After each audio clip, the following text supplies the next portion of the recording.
HipHopHeads podcast, the Supervisor, and I got Loman in the house today. What's happening, brother? What's going on, man? Thanks for having me. Chilling, man, chilling. Good Thank you for the tea. You got me sipping ginseng tea right now. Yeah, man, we had to get our little ginseng buzz on, energized to start this up. But I'm excited to have you here, man. You've been doing some really interesting work over the last couple of years that I look forward to talking about, and just kind of introducing people a little bit more who aren't familiar with you yet to a bit of your history, and then talking about what is to come this year. So one big thing that I just saw is you got at least one beat on the new Crimeapple project. Is that correct? Yes. Yep. Yeah, Crime. That's my dude, man. That's my dude. Me and him linked years ago, like 2017. Oh, okay. When he was first kind of making waves on the radio circuit. He was doing freestyles and stuff, and we had did some work back then and just stayed in touch. So that's what's up. Yeah, man. Grateful to still be in the mix. That's cool, man. How did you make that connection with him? Because he's a New Jersey cat, right? Yeah, he's a New Jersey cat. It's funny. My whole family's from New Jersey. They're all from Jersey City, and they're scattered throughout the state now. I grew up in Hudson Valley, New York, so I always have my ear to people from there too. Even being in Boston and kind of known as like a Boston dude. But no, what happened was I seen Crime freestyle on Shade 45 on a Static Show on Show Off Radio. Okay. And murked it. Like they had him rhyming on a bunch of Alchemist beats. I'm like, damn, that was the first time I had ever heard of him. He killed it, bro. He absolutely killed it. Yeah. And next day I seen him and Term in the lab on like an Instagram story or something, and like I hit Term immediately and was like, bro, I gotta fuck with Crime. Like I gotta get him beats. Like tell him I fuck whatever. Like, so it's like Term had actually made that connection.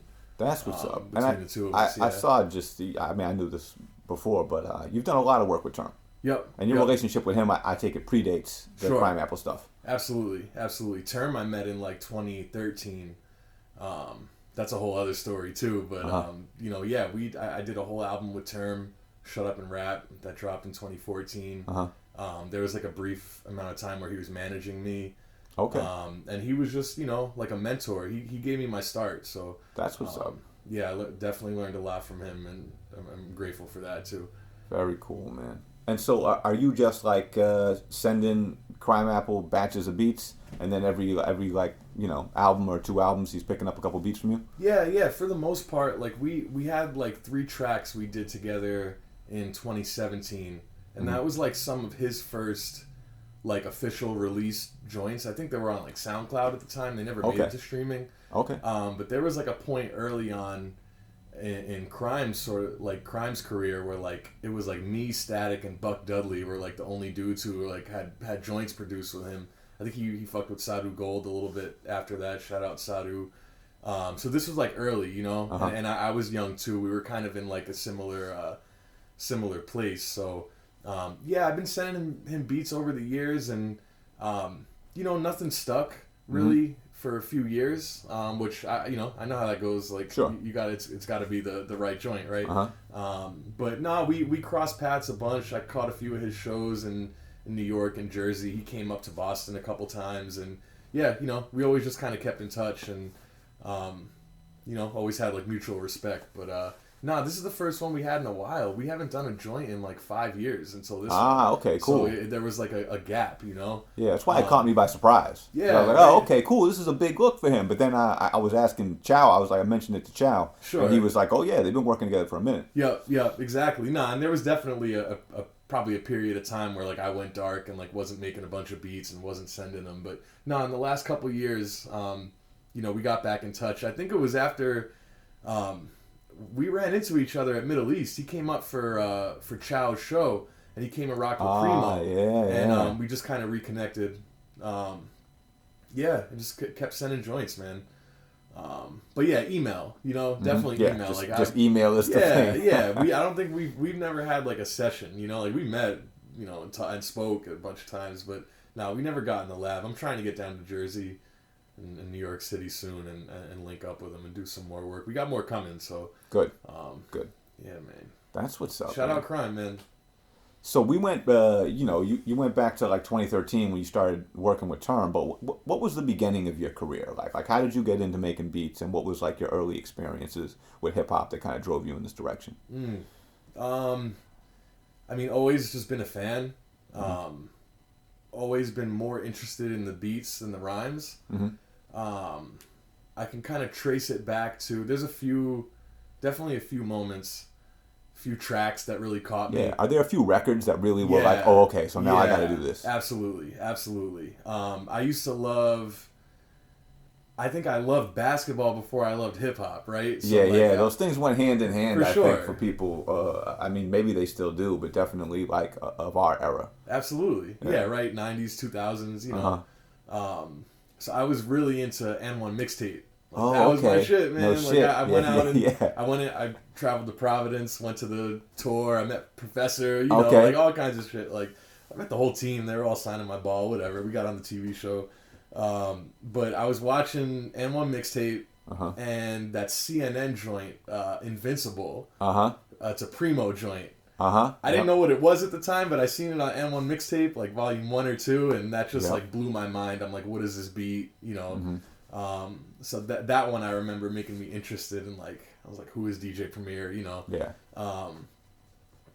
Again, I'm young, so forgive me. I'm like 11 years old. You know, Uh-huh. my Yeah, sister no, for my sure. sister wasn't bumping Gangstar. You know what I mean? Yeah, man. I mean, this is not stuff that a lot of this stuff is not stuff you would get on the radio either. Sure. Like, you had to have someone put you on, Sure. right? And so, and one that's just an interesting like avenue to get Absolutely. put on by. Absolutely. But those mixtapes were ill. Yeah, no, they were fire, and the soundtracks were amazing, you know.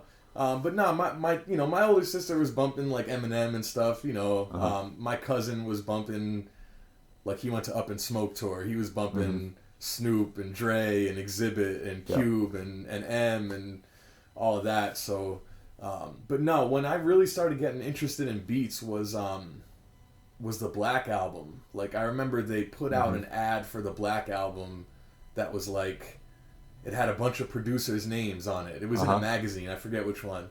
And that was the first time I was like, oh, producers are like a thing in hip-hop. Yeah. You know, they're like... Okay, you can also be the shit doing this. Yeah, right? They kind of exist alongside the MCs.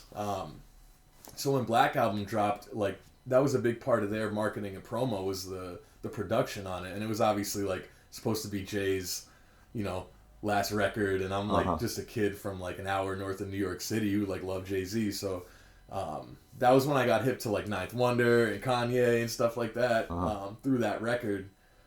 And the record that really changed it was College Dropout. No shit. Yeah, because like you know, everyone gives that the credit of like, yo, it brought back the soul sound or whatever, but like you know, not like it ever left, but at least on a mainstream level, to like it did bring that sound back to mainstream, to radio and to TV in that way. Absolutely. And he was doing it differently. The other thing is like, he, you know, I was 13, 14 years old when that dropped, and like he wasn't like rhyming about like shooting people and like selling drugs, you know? Yeah. Like, because I wasn't doing that stuff, right? Yeah. I was like rocking. You found it more relatable? For sure. Like, yeah, absolutely. And that's, I think, what got me most interested. I'm like, damn, he's making the beats too? Oh, he's sampling what? Shaka Khan on Through the Wire? You know? Yeah, man. And you know, he hit the scene as a rapper / producer. Right. So it gave a whole new, I mean, it did kind of change things for producers, right? Sure. Because he was shining on that shit, and it was a big deal to have a Kanye beat. Oh, yeah. Right? Even if he wasn't rapping on it. Absolutely. Back when he was he started chart topping, right? As a rapper. Did you peep the Netflix doc? I didn't. No. Highly recommend it. Yeah. It sheds a lot of light on that. A lot of, you know, it was almost like people wanted his beats, but were keeping him around as an MC just to get his beats, kind of thing, for a while, until he started flourishing on his own as a solo artist, and it's all interesting. Yeah. But yeah, no, that's what I could trace it back to. Like, that whole like Rockefeller era was like super formative times for me, and I had a few homies that were making beats. My homie Dan started making beats when we were like 13 or 14, and he was making stuff that could blow some of my shit away now. You know, like back then he was on Fruity Loops. It wasn't even FL yet. I was gonna ask you, like, what were the first tools you started using? Definitely FL. Through Dan. Like, he was making beats before I was. He was my best friend at the time, and Yeah, it was FL. I actually was messing with like Cool Edit before. Yeah, cool. I mean, Fruity Loops and Cool Edit went hand in hand. For sure. During that era. For sure. You had one, you had the other. They were both, you knew one, you knew the other. Right, absolutely. Like, and Cool Edit was like, I was just putting loops with loops. Mm-hmm. Like I remember I took like Grover Washington, Mr. Magic, and put like the Impeach the President break on it, and that was like the first joint I ever made. You know, I was just like whatever. FL, I had the demo version for like a year before I got a crack. So all my first year of beats, I would just like make them and then export them, and then as soon as I X'd out of the session, that was it. It was on. Over. Yeah, right. So all I had was MP3s. So I rocked with FL for a while. And at the end of the day, it don't really matter what you're using, but it definitely influenced what I was doing. Like after FL, I picked up Reason, and I was like Reason only for like 10 years, and it was mad weird. Like a lot of people stuck with Reason for a minute, man. I had boys who I was like checked in with them just a couple years ago, and they're like, "Oh yeah, Reason." Yo, it sounds amazing. Like even I've switched since, but there's still something I'm missing that I had in Reason that I'm still trying to figure out how to get. Yeah, Reason's amazing, bro. Honestly, and people weren't really using it for sample beats. Like that Reason was always like had all the synths and sounds, and people were making composed beats, and I was freaking Reason like I was freaking it like MPC and like a sampler, Yeah, I mean you can combine those two sounds and that shit pretty well too. I think, right? For sure. You got a cool sample, and you're like, I need a little something else. Sure. You play it in there. That's true. That's very true. Now I'm on Ableton, so I'm like I used to trash Ableton and Ableton and now, Schmableton. Yeah. Now we're here, so. But Ableton is kind of like the one stop, right? So you just do everything in there. You make your beat, you record your vocals, you do everything in that shit. For sure. No, I wouldn't go back at this point. Yeah, you could run Reason as a plugin in Ableton, so that's you can do that. Next step, yeah. Yeah, that's crazy. It's crazy. I can't keep up with the shit you can do. Nah, it's wild. But bro, it doesn't even matter. Like I've made stuff on my phone on Koala app that sounds just as good as something I made on Ableton. I've made stuff on the little pocket operator or my SP404. Like I use a lot of hardware too, and I kind of pride myself on like you can't tell the difference, right? Yeah, I could have made it on this, or this, but it's all gonna sound the same. Yeah, I might have made this on an iPhone 6. Yeah, right. Straight up. Yeah, straight up. Speaking of that, man, you got an album that I have on tape, Spotify. Yes. And the way that came about was on your phone, right? Are all those beats made on your phone? Spotify was the pocket operator. The pocket operator. Yeah, the PO33. And there's like a sketch of that thing on the inside cover of the tape, right? Yes. Okay, I was wondering. I had seen that machine before, but I didn't really know what it was. Yeah, it's like it's like a little, probably 60-second sampler. It's like having an SP1200 in your pocket, like straight up. It's really powerful for what it is. And yeah, when they dropped, I was like fiending to get one, and I was waiting months to get it. I pre-ordered it or whatever. And I just wanted to do. I was getting tired of the laptop and Reason at the time. I was getting tired of like having when you're on your laptop, you kind of have the world in your hands. You could sample anything. You can do whatever you want. When you're restricted to this little piece of gear that only has a minute of sampling time. You gotta get creative. Yeah, right. It's cool, man, to sometimes have your options limited and see what comes of that. Absolutely. No, the kind of restraint, just like you said, it's something different happens, right? So, my process for Spotify was a pocket operator. I was doing all the sequencing and beat making in that. I used all vinyl, all jazz records I had dug from really all over Massachusetts, honestly. Everything from record stores to flea markets and stuff. Word. Yeah, like I just wanted to do something more focused, So I just made like 30 beats with, my portable turntable, my pocket operator, and then I was sending everything through like an SP303 just to give it like that chunky kind of compressed sound. I'm getting extra nerdy right now, but nerd out, man. Yeah, I want to hear about out. this shit. It's all about I'm really interested in your techniques, man, because you do have a very unique sound. It doesn't sound like anyone else's shit when I hear it. And I can't put my finger on why, right? Because I'm just not educated enough. right? I appreciate that. Someone who has the right that. ear, like D-Phrase or something, he'd be like, oh yeah, because he did this or that. And He'd they know do. exactly D-Phrase does too. He'd know exactly what you did. Of course, of course. No, I appreciate that. Yeah, I know what I'm doing differently, but it is like just a feeling, that I'm going for with it. Yeah, jazz records, breaks, whatever. Yeah, a couple tricks, It's fun, man. I've been doing this since like 2006, so like I better have some kind of consistency with it, right? Like, yeah, you got to have some tricks up your sleeve, and also, sure. You create a signature sound after a while. Sure, I appreciate that. I really do. One thing that I've been bumping a lot leading up to this, I was like, all right, let me go on Loman Spotify, and there's not a ton of stuff on there. Right. You don't put a shit ton of stuff out for streaming. Right. But Run the Jewels. Yes. That's my shit. And that's such a good idea, man. I was like, oh, I get it. And it's self-explanatory, but it's Run the Jewels for you listeners at home. Run the Jewels, like Guuls, yes. like a jewel pod. You got samples from when Massachusetts just straight up banned vaping. Right. That shit was hilarious. Yeah, those beats are sick, man. The last beat, the pods never run out in heaven.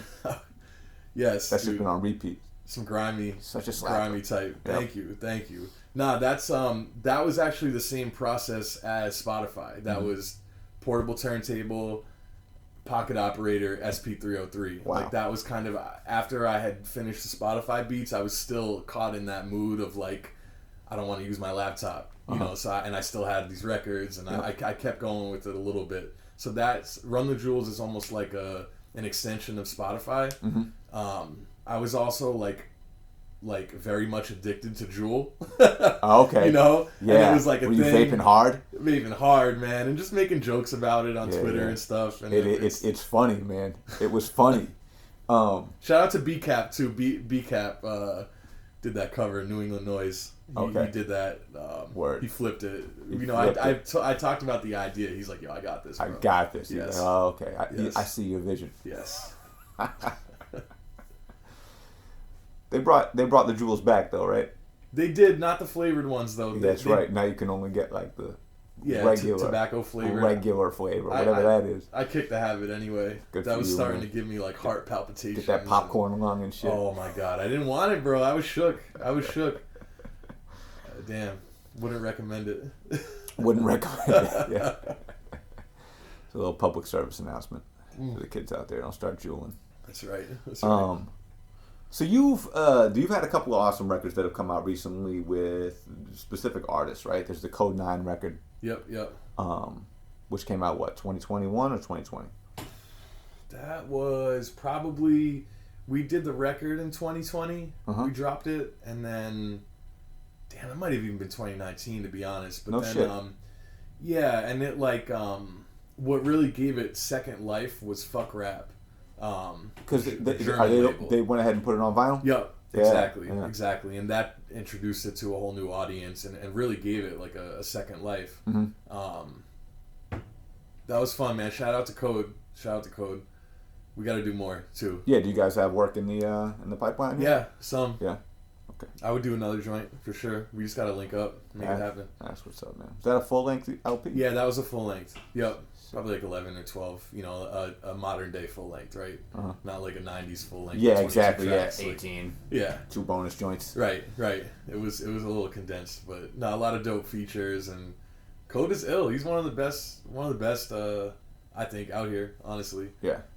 That was easy. I mean, yeah, was there like an ease to the process there? Absolutely. Like I wasn't really. With some artists, it takes me time to catch them with beats, but he was rhyming on everything I sent him. Oh, word, okay. For real, yeah, totally. Yeah, it was just kind of how it was. So I appreciate him for that. That's what's up. Yeah, it makes your life a lot easier, doesn't it? Absolutely. Sick, man. Who were some of the other artists who you've dug deep and done some projects with? Did the Term project. That was like my first. It was like my start. Those are my first production credits. What album was that? Shut Up and Rap. Shut Up and Rap. Yep. And you produced everything. The entirety of that project. There's bonus joints. I did the 13 tracks on the main album, and then there's like 3 bonus joints. I think like a Static and Alchemist joint, a Term joint, and then like a third joint. I forget who produced it, but yeah, no, that was like I got thrown right into it. You know, before that I had nothing out. Officially. Wow. That's a pretty big first release.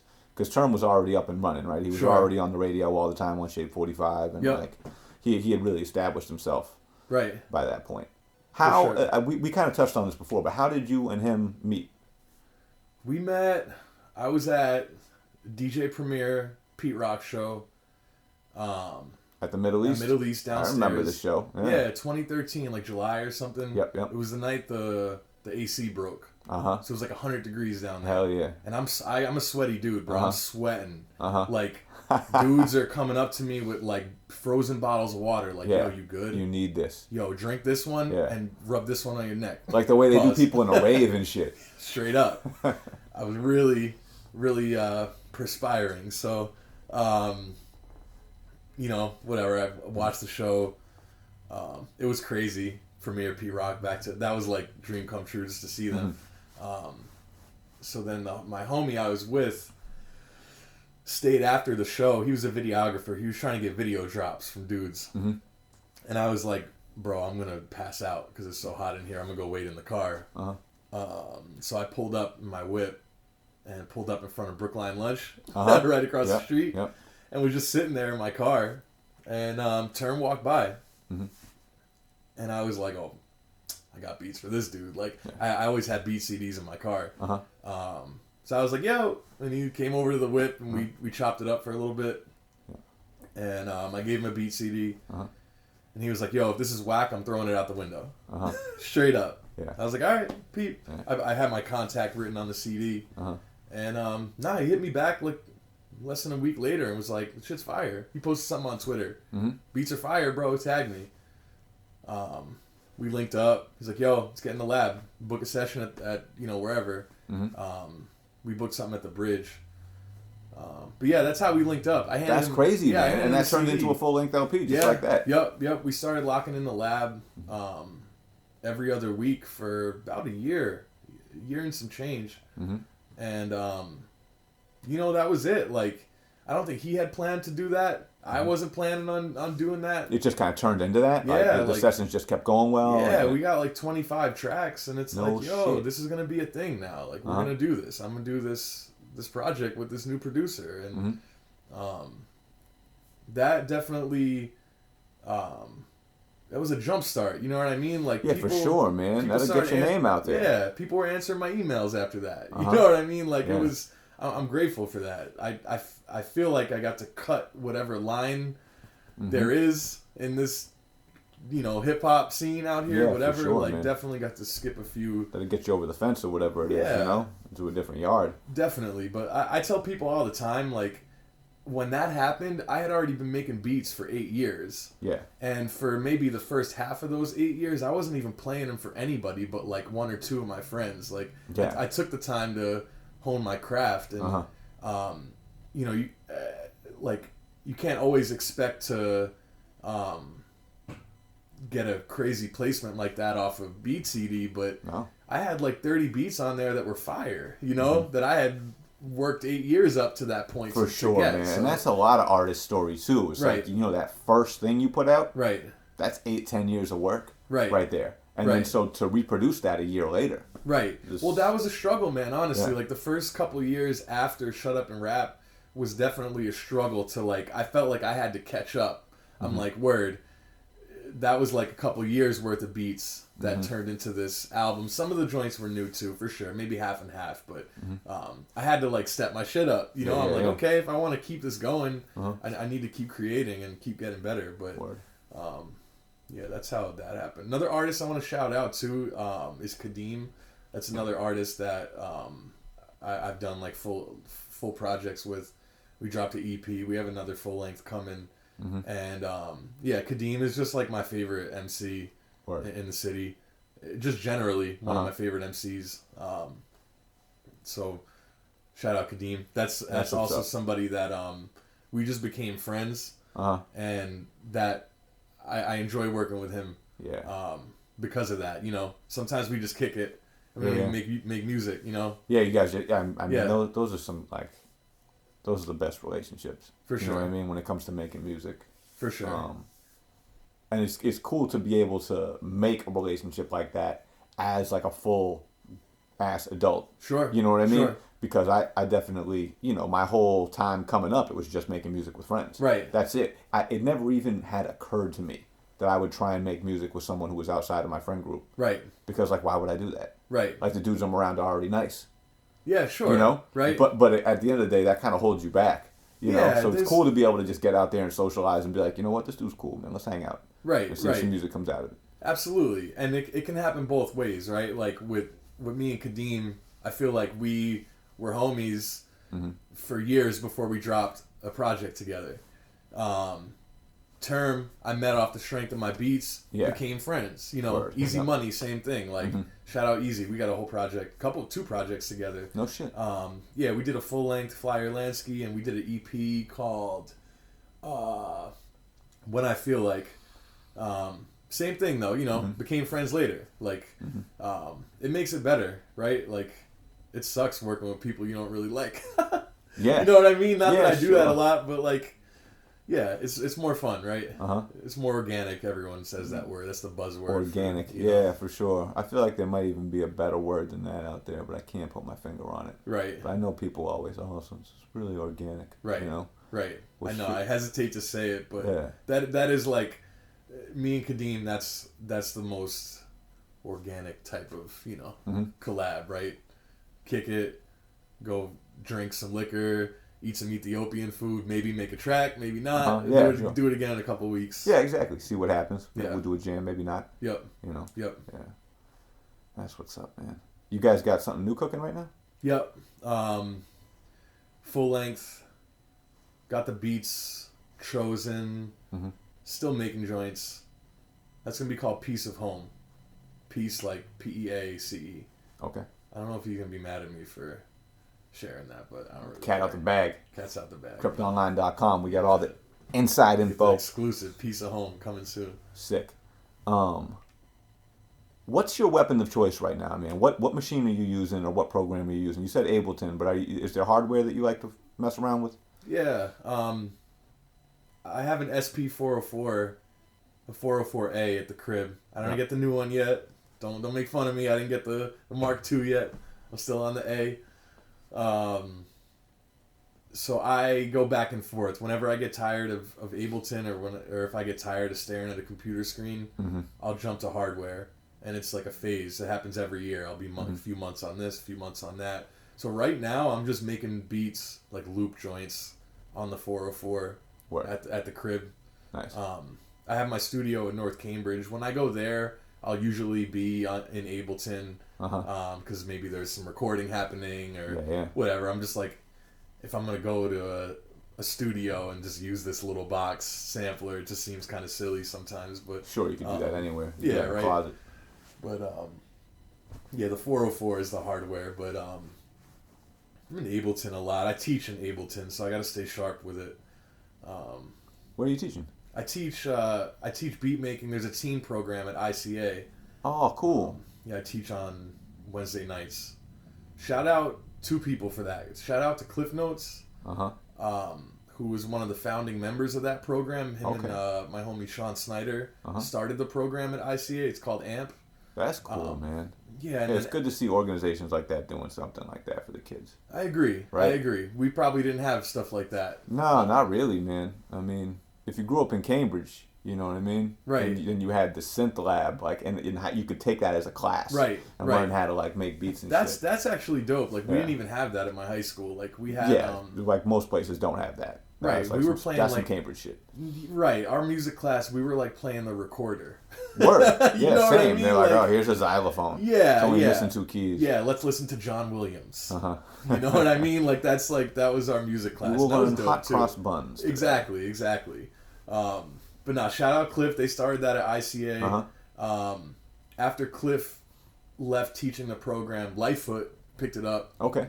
And then after Lightfoot left the program, I started teaching. So the lineage goes from Cliff Cliff to just Light keeps to me. getting handed off to the next But that's what's up, man. There's plenty of people in the community, right? In the hip hop Absolutely. community here to pick up stuff Absolutely. like that. Speaking of Cambridge too, I just visited Lightfoot and Flash. Shout out to Flash from MBS. Okay, over the bridge. We're at they're actually at Cambridge Community Center now, running that program out of there. It's called the Hip Hop Transformation. No shit. And it's a really really dope teen program. That's what's up, man. Yeah, they have it's part of the mayor's youth program. These young people are paid to work in a studio and make a record all summer and then perform it at the end of the summer. Yo, the mayor's program is one of the illest things. Like when I was young, you'd sign up for the mayor's program and they'd be like, all right, you hang out at Danahy Park, yes, and you like rake some shit, exactly, and then maybe you can shoot some hoops or whatever, and you're gonna get a paycheck. Right. But now they have people making an album. Bro. Yo. Every summer, and it's kind of like ballooned into an after school program. It's so dope because for so many reasons, but for a teenager to see that you can get paid to make, record, mix, master, perform music, and then get paid from the music, like, yes, man. Yeah, right? It's like, and to give these kids a little leg up too, because absolutely, like if you are someone, right, some kid who just has some kind of software at the crib and you got like some kind of funny mic set up and you're like recording your music, like all you need is a little bit of guidance on how to make it sound good. Right. You know, and nowadays you can go on YouTube and all that, I guess, but like it really does make a huge difference to have someone just give you some pointers. Right. And point you in, head you in the right direction. Right. It greatly improves the sound of your music. Absolutely. And these, these teens have Lightfoot in the lab, who's... This dude's a pro. He's a pro, one of the most respected in the... in like the beat world and whatever. He's a super talented engineer as well. And then you got Flash, who's like toured the world. Yeah. Off his Dude's music. a professional MC right? for real. So they really have. I know, and from the hood. You know what I mean? Yeah, that makes a right? big difference. Absolutely. We're lucky in Cambridge. We got a lot of successful dudes with their own lanes. Absolutely. No, it's different. It's different. I mean, it's why I moved there. It's like it's not like anywhere else I've been before. The like the intersection of like arts and culture and community are like I've never seen anything like it anywhere. Yeah. It's fun, man. That's you're from there? Yeah, exactly. I know, man. It's an interesting place to grow up. You get exposed to a lot there. So what's on the horizon, man? What do you have that you're looking forward to this year? What are the big things? Not just like that's already in the works, but like what do you aspire to see happen? That's a good question. More work, more work with more work outside of just beats for rap projects, right? Like I'm trying to figure out where else more homes for this music, right? More homes for these beats.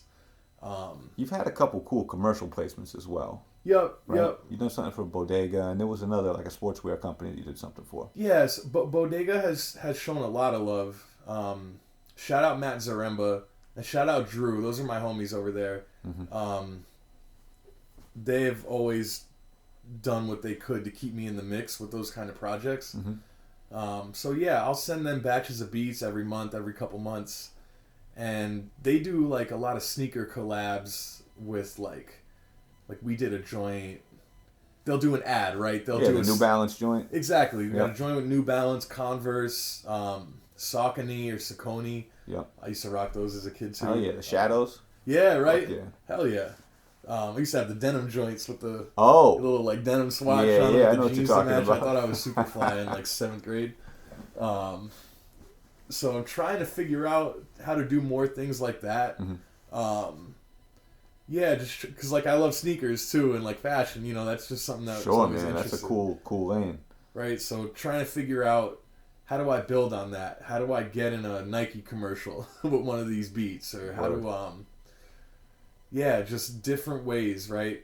I could see your stuff in the background of a TV show too. You know what I mean? Yeah. It definitely sets a certain mood. I appreciate that. It's interesting because a lot of my beats, I would say almost all of my beats are like old records and breaks and stuff, and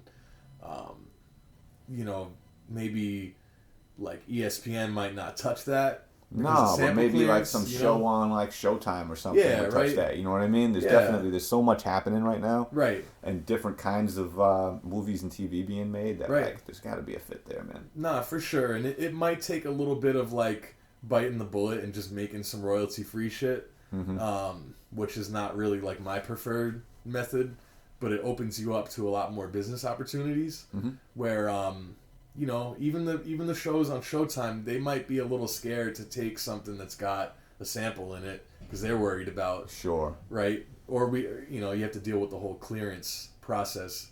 Not to put Bodega on blast, but like, you know, if they're gonna do a 15-second video for Instagram with one of my beats, no one's gonna care to sue them for that shit. No. You know what I mean? No. So if once you get on TV, right, you might get a cease and desist somewhere. Exactly. And if you put a lot of money into the product, you have to cease. Sure. That's a bummer. Right. No, it's true. I've gotten the Shut Up and Rap album got pulled down for like 2.5 years from a cease and desist. It's the only time I've ever been involved with anything like that. Really? Yeah, but it wasn't my beat. No shit. It was one of the else's bonus joints. Yeah, no it was one of shit. the bonus joints, and Term could speak on this better than I could, but he fought to. I don't want to say fought. I don't want to put anyone on blast, but it took him a long time to get the masters back from, you know, the label that we had released that with. It took some time, so he finally got our masters back in like December of 2021, a few months ago, and re-released it. It wasn't on streaming for 2.5 years. That's wild. It came off of streaming for 2.5 years. Yeah. Yep. And did they try and do anything else? Like, by that point, like, if you can't pull the physicals, right? Can't pull the physicals. I'm sure you're probably supposed to. Yeah. Based on the cease and desist. I should shut up. Back in the day, it was different, right? Biz Markie had a whole album that got pulled off the shelves. Right. Like, boom, it's out, and now it's not out. Like, listen, dude who works at Strawberries, like, go take that Biz Markie shit down. Right. Exactly. You know? Exactly. If you get a cease and desist from for like a mixtape or something, who's gonna show up at your show at the merch table and take the mixtape off the table? You know what I mean? Like, totally. it's a little different. Like, but that was the only time. But I always tell producers, like, yo, don't let that shit scare you. Like, you'll spend more time worrying about sample clearance than you will making a dope ass beat and putting it out. I've spent a good amount of time arguing with dudes about stuff like this, you know? Right. Having people who I work with be like, no, but not that sample. And I'm like, brother, if they catch wind of this and take it down, like, what do we have to lose here? Right. You know what I mean? If you're doing something that, like, I hope I get, like, popped for some shit. That means people are hearing it. Right? Like, I must be getting enough attention. Right. That y'all caught me. I remember when Mac Miller, rest in peace Mac Miller, he put out, I don't remember the joint, but it was over like a Lord Finesse beat. I remember that. Right? And Lord Finesse sued him, yeah. He sued him. I think he got over $100,000. It was more. It was a 6-figure. It's a nice chunk of change. Suit, yeah. And at the end of the day, I mean, that was Lord Finesse's beat. Right. Of course. So, you know, it was only fair to share that money a little bit. Right. But guess what? Mac Miller was still rich after the lawsuit. That's what I'm saying, you know man. He mean? probably made, you know, at least a couple $1 million. Right. Right. And that also was kind of the song that, like, propelled him. Right. No, that was talking the joint. about frozen that was the pizzas joint. and shit. Yeah, that's the man. one. Right. And that shit is, like, the thing that blew him up. So, like, money well spent. Right. I would say. I would agree with you. I would agree with you, honestly. Like, obviously, you wish that you could do it the right way with a legend like Finesse and but better. Listen, it's better than being broke at your crib eating those frozen pizzas, right? Right. Now this dude's breaded. Right. It's better than and he got sued, and that's fine. I'd rather be rich and sued. Right. I'm with you. And a lot of people force it too. Like, if you make royalty-free beats, if you compose beats that are dope, do your thing. Like, do that, bro. Because you're ill. By all means, do it. But if you're trying to force it just to not. Just because you're worried about if you're doing something clearance, that you don't feel, just because you're scared of the sample clearance, shit, like get serious. Right, bro. I mean it. I hope I have to answer to somebody for some sample shit because I know. I hope so too. Right. I hope you do too, man. Shit. Thanks, man. But so we're touching on this already, so I kind of want to ask you a little bit about, like, what is your preferred, right? Like, there's a lot of different ways to make money in this shit, especially as a producer. Sure. And I noticed that not a ton of your stuff is up for stream, right? You have a couple of singles that you produce for people, and then you have a couple of instrumentals, a couple of instrumental projects up. Shout out Don Def, another dude I got a full project with. That's right, the whole EP with Donnie Def. Yeah, which actually, man, speaking of, right, me and him just had a conversation, and his most successful song up until the time we had that conversation was a joint you produced. The OG joint. Yep. Shout out Edo. Shout out Chow. Yeah, man. Oh, that's right. Yep. He gets a lot of burn on this podcast, too. I heard. That's right. His name keeps coming up. All the time. We'll have him on soon. Shout out Chairman Chow. That's funny. We were all in the music video, too. Yeah, right. That's right. That's a good point. Go check out the video. Yes. People at home, you can find it on the cryptonline.com. Let's get it. Talk business. Yep. But so what? Yeah. What is how do you diversify in that way, right? How do you make sure that you're able to get papered up while still getting the exposure that you want? Well, I sell beats. Yep. That's one way. First and foremost. Yep. Streaming, hit or miss, right? Certainly is, right? But every now and then you can hit, right? Like I see that I don't know for sure, but I look at those numbers and I think, okay, a few of these beats must have got playlisted, right, on some sort of, they ran it up, right? You and can that definitely, can happen. Absolutely, you can. It adds up, right? Yeah. I have distribution for my instrumental releases that, helps me with that, right? Good. So watch streaming. Selling beats. I have publishing. I have my own publishing company. I use BMI. Okay. I wouldn't recommend it. I would probably get ASCAP. It's a little more modern and user friendly. But yeah, sure. Like I have pub. I'm not rich off it, but it's another revenue stream, right? For sure, man. It's good to have someone looking after your best interests out there, right? Sure. They go out there and make sure your bread is collected. In theory. Yeah. They're supposed to. It takes a little more. You'd be surprised at how much you got to do yourself. Sometimes I feel like all they do is organize the shit. And send me checks every 3 months. I always wonder like what exactly they're doing for me, but you have to do it right as an artist, as a producer. What else as far as revenue? Licensing deals like Bodega, and I've done some work with like a nonprofit that license beats to use for some of their videos, and that's another revenue stream. You got to have several, right? Like that's the thing. You have to diversify for sure, right? And then you can always try and see some change off of doing physicals. Yep, exactly. Right? Definitely the tapes, vinyl. Absolutely. You had the fuck rap thing. Yep. That was good. The vinyl deals, the cassette deals, those are good too. Those are always a good chunk. I teach music. I teach teens how to make beats. So that's another revenue stream. I think that's relevant. I mean, they don't pay me; they pay my company, right? That I've established. So I would recommend people do that as well. Establish an LLC. Establish an LLC. Run all of your business. I run all my music business through that. So if Lord Finesse sues me for Kool-Aid and frozen pizza, is that what the joint is called? Yeah, I think so. Then I'm not personally liable. Sure, the LLC is liable. Absolutely. We'll see how much they have in the bank. You Absolutely. Can have that. Absolutely. So that's, I'm ready in case that happens, right? But that's really it. Yeah, I don't know. I couldn't really say like what one stream is the most lucrative. It just depends on the month. Yeah, man. But these are some cool tips, man, for people who are coming up in production right now. Like, sure, you got to figure out how to make money off this shit. Absolutely. Absolutely. And there's a bunch of different ways to do it. And right. A, you got to have your ass covered, and B, you got to have someone out there collecting your revenue for you. Right. Absolutely. Right? Shit's hard, man. It really is. Just going through DistroKid or something like that is not necessarily enough. Right. I will say though, shout out to DistroKid because they totally dropped the barrier to entry. Like, they did. You could make a couple clicks on your computer and your shit is on every streaming platform. Yeah. For better or for worse, right? Like, there's 40,000 new songs on Spotify every day, so it does make a lot of volume of music out there. It's hard to keep up, but it's dope. You don't need overall, it's a net positive. Right, and you don't need a label anymore.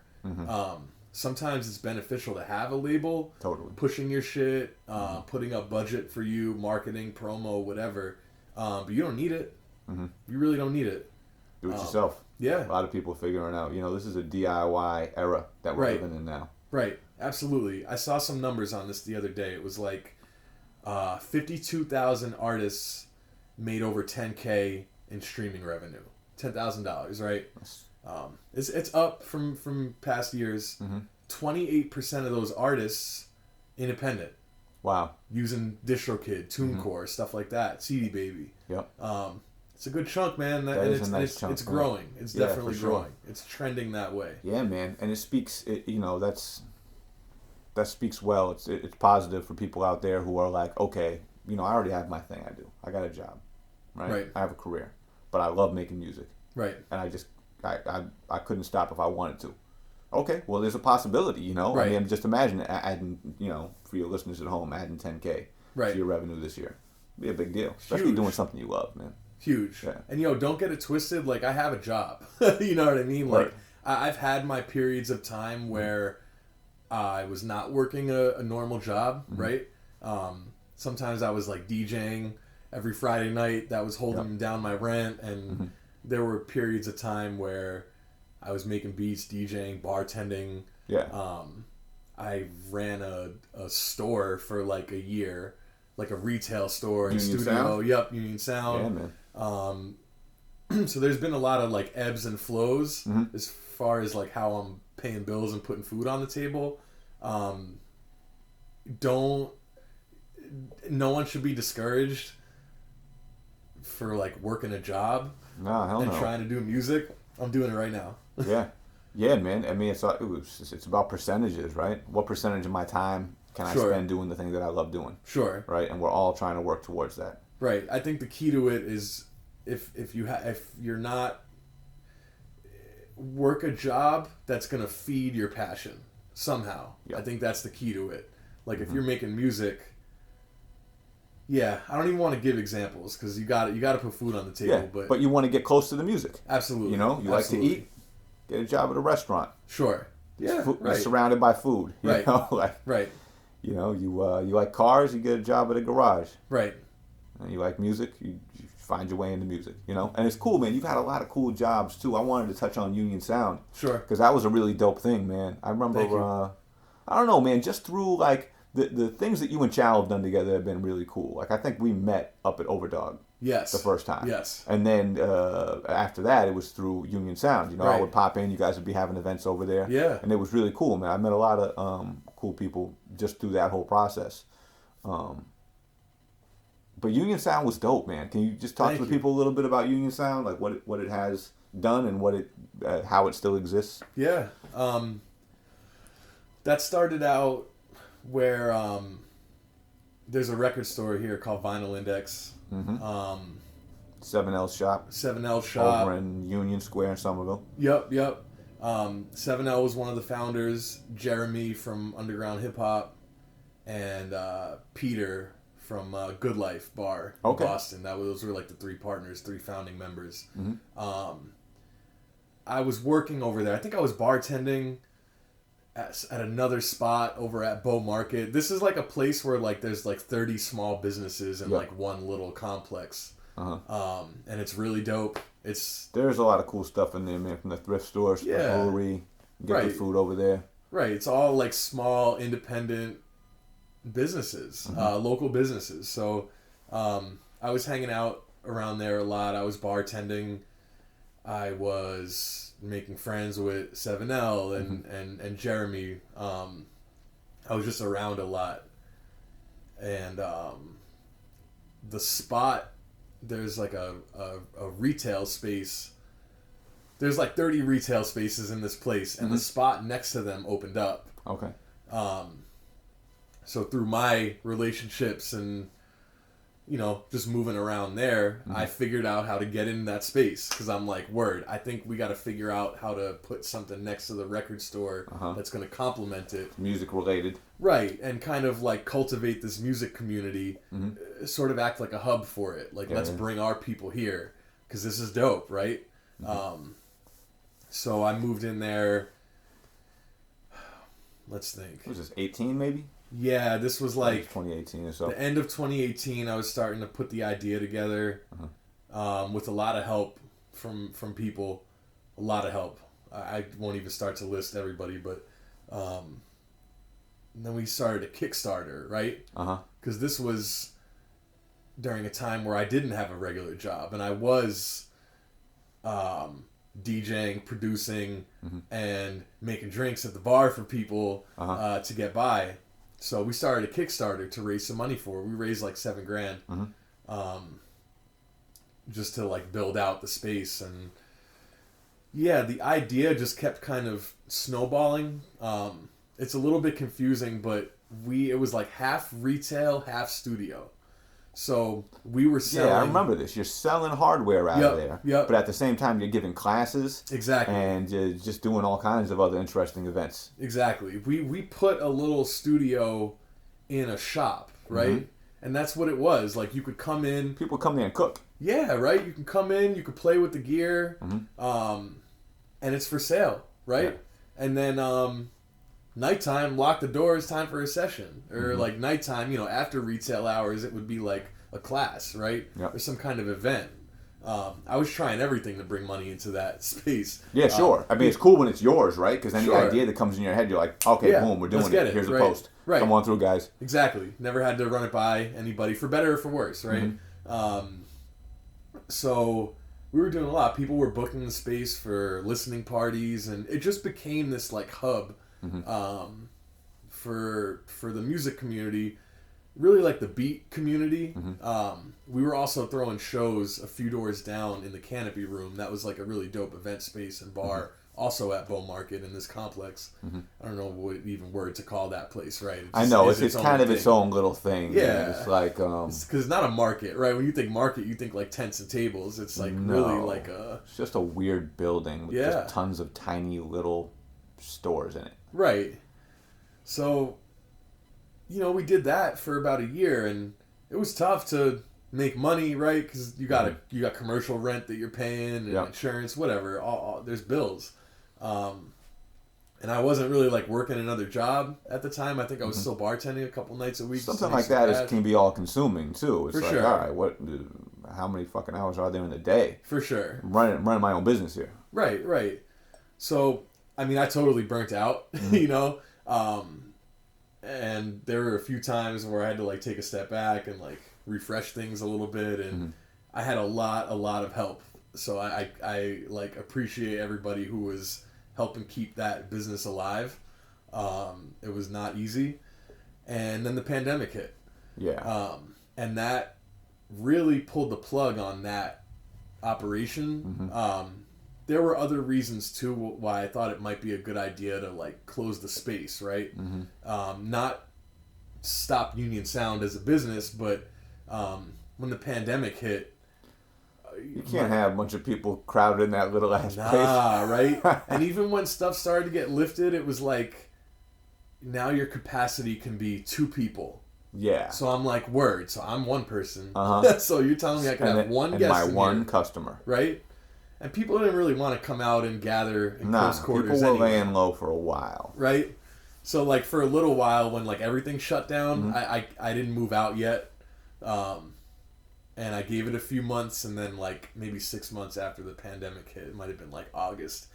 Shit was not getting better, So I'm like, all right, I have to just pull the plug on this. I'm not making money. It's just not not making money with the space, right? It's not viable right now. This particular incarnation, right? Totally. So what I did was I moved out of there, and I moved into a studio space in North Cambridge, which I had before I came to Bow Market. So like, that's what's is that over? Because I used to go see D-Phrase over there. Yes, right, in the basement. Yeah. Yep. So D-Phrase and I share a space now. Okay, sick. It's like in it's the same our spot, studio. right by the Greek Corner and all that. Yes, exactly. Shout out to North Cambridge, man. That's my home. That's my home neighborhood. That's right. Me, Don Def, Wally Sparks. I'm in Northside Dro. That's all. Those are stomping grounds. Man. I didn't even realize that. Oh yeah, I see Wally in Central a lot. Yeah, he moved. He moved. He's over there now. Cool. I love that neighborhood, bro. I lived over there too. I was on the Davis side. I lived on like J Street in Davis for like 4 years. Yeah, man. So I had that studio before. I moved to Bow Market. Mm-hmm. I missed it. I moved back. Word. And I'm like, word, I'll just run this business out of here. Mm-hmm. I never really wanted to run a retail shop. Mm-hmm. It was kind of just like the idea that was going to work for this particular space next to the record store, right? Yeah, like you kind of just had to do some retail. For sure. Because people go there to shop. Absolutely. Right? Absolutely. That was part of the deal. So we tried to make it work, and certain things about it did work. Mm-hmm. But at this point, Union Sound, it's like, I mean, that's my company. I run all my music through Union Sound. Gotcha. Right? That's Union the Sound LLC. LLC. Yeah, that's where we getting sued. Yeah, exactly. But we tried some other things. Like, it really acted as a label in 2020, 2021. Because you put, I seen that, Spotify came out on Union Sound. Right? Exactly. So we started releasing music under Union Sound, like the imprint, the label. Our first record was Cliff Notes and D-Phrase. It was an that's right. EP called Social Absence. I got that vinyl. Dope, thank you. I appreciate that. That vinyl, we were like pleasantly surprised with how well it sold. This was our first label release, and we got Song of the Year at Boston Music Awards. Yeah. That was Voodoo Doll with Latrell James. It also got Music Artwork of the Year. So I'm like, word up, okay.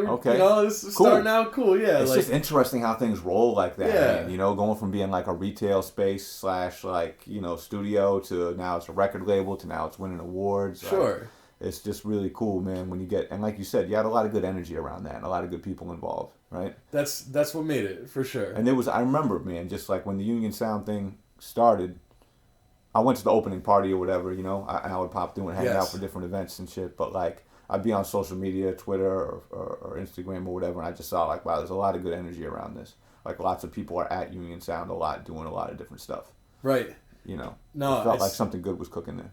Absolutely, and I think at times like I didn't even know where it was gonna go. Mm-hmm. I just knew that it seemed like a good idea to keep pushing this kind of thing along. Felt good. And like I don't know what it's gonna be a year or two from now. Mm-hmm. We released another record with Latrell James. We did vinyl for it. Mm-hmm. The vinyl those were collaborations with Vinyl Index. Okay. That came about. I would have never done that if I didn't move next door to them for a year, wouldn't right? That relationship with them. Right, so, we did a few vinyl releases. We did a cassette release with my homie Kent Williams. Mm-hmm. And then, like, I fell back from the label shit. I was like, word, let me fall back for a little bit in 2022, right, where we're at now. So there's no, like, I don't have, like, upcoming projects. There's as no label roster. Releases. Yeah. But you like, never know what might come up. Exactly, and, like, if it's the right situation, if I get approached by someone to do a record, whatever, I'm down. But, I just feel like making beats and producing music right now. That's what I feel like doing right now. So sick, I think my advice to everybody is like be flexible.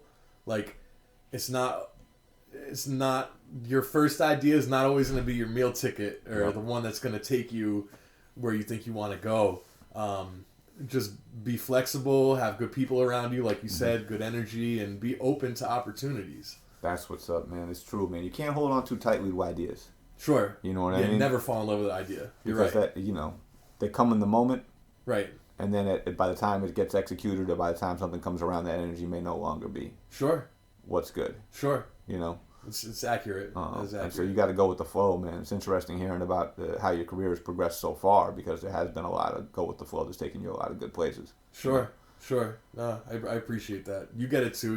I'm sure you have elements of that in your life. I already know, man. Yeah, there's always time and place for reinvention. Right. You know what I mean? Right. And, Constantly. sometimes people come up to you and be like, yo, I really liked what you were doing at this point. Like, you should do that. And it's like, all right, well, that energy is not there anymore, you know? And I'm doing what's next. But I'm glad you liked what was happening at that moment. You hit it on the head with that statement for sure. No, I appreciate it, man. Seriously. So what is, what do you got to promote? What's like on the horizon? What's next? We got the Crimeapple joint, which is dropping Yep. Mad soon, right? Today, actually. Today? It dropped today. Sick. The whole album? Yeah, the whole. I think it's a. I don't know if you call it album or EP? EP. It probably like rests somewhere in the middle. I forget how many tracks. It's that Jaguar joint, right? Yeah, Jaguar on Palisades too. Uh-huh. I love that because like I grew up driving up and down Palisades Parkway. You know what I mean? So like I love working with Crime because it keeps me connected to home, right? Yeah. Because I've been in Boston for 10 years, so that's what I'm promoting right now is Voice of God, the single. Okay. Shout out Crime. Shout out Rosenberg, giving that spin on Hot 97. Oh, sick. On Real Late. That shit is like so essential to our scene and community of people, big, right? Yeah. Who else is doing that on major radio in New York? So that's what I'm saying, man. On real like radio waves radio. Yeah. Satellite radio has been such an awesome outlet for so many artists, especially from around here recently. But like, both. It's hard to get on radio. Yeah. Right. It totally is. And I'm just as appreciative to the Statics and the Eclipses and the Premiers who have all been spinning all of our joints, right, at one point or another. And that never gets old either. Like, Primo spins your joint. I'm like, this is ill. Primo's cutting over a beat. I mean, I'm like, this is dream come true, right? But yeah, no, shout out to all those dudes for putting on. Shout out Rosenberg. He's the most recent to, spin it. Yeah, no, I'm definitely promoting Jaguar and Palisade 2, Voice of God, the single. I don't even know after, man. I'm like just making beats right now. I'm trying to figure out what's next. I'll eventually be promoting something with Kadeem. Yeah, I'm in a creating phase right now. Creative mode. Yeah. Nice. We'll push this single and then we'll see what's next. Hopefully more Bodega collabs. Kadeem joint eventually. I'm trying to do more instrumental joints too. I just can't tell if people really care about them or not.